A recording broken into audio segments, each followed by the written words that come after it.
প্রকৃতির রাজ্যে মানুষের শ্রেষ্ঠত্ব অসংবাদিত। প্রকৃতির সন্তান মানুষ আপন জ্ঞান ও বুদ্ধিশক্তিতে প্রকৃতিকে করেছে করায়ত্ত, আপন শ্রম সৃজন শক্তি নিরবচ্ছিন্ন সাধনায় জগতে অর্জন করেছে শ্রেষ্ঠত্ব আসন। এই কৃতিত্ব কোনো বিশেষ জাতি, সম্প্রদায়, গোত্র বা শ্রেণীর নয়। এ অর্জন জাতি, ধর্ম, বর্ণ, সম্প্রদায় নির্বিশেষে সমগ্র মানবজাতির। প্রকৃতির রাজ্যে মানুষ অভিন্ন বৈশিষ্ট্যের ঘরা। একই পৃথিবীতে, একই আকাশের নিচে, মাটির আঙিনায়, একই চন্দ্র সূর্যের আলোয় তারা বাঁচে, একই আলো বাতাসে তারা লালিত পালিত হয়। তাদের অনুভূতি জগৎ অভিন্ন। সুখ দুঃখে, আনন্দে, ব্যথা বেদনায় তাদের মধ্যে নেই কোনো পার্থক্য।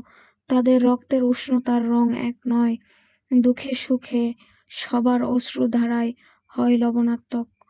ধর্ম, বর্ণ, আকৃতি, প্রকৃতিতে যতই অভিন্নতা থাকুক, পৃথিবীতে সকল মানুষের পরিচয় সে মানুষ। যেখানে দেশ কালগত কোনো পার্থক্য নেই, মানুষে মানুষে কোনো ভেদাভেদ নেই, কিন্তু ক্ষমতান্বেষী শাসক শোষকেরা যুগে যুগে মানুষে মানুষে বপন করেছে বিভেদের বীজ। সাম্য লিপ্সা মানবজাতিকে করেছে খণ্ড বিখণ্ড।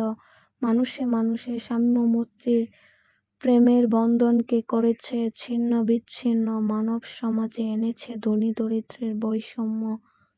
ধর্মে ধর্মে, সম্প্রদায়ে সম্প্রদায়ে এনেছে বিরোধ। আবার একই ধর্মকে করেছে নানান গোত্রে বিভক্ত। সৃষ্টি করেছে উঁচু-নিচুর ভেদাভেদ।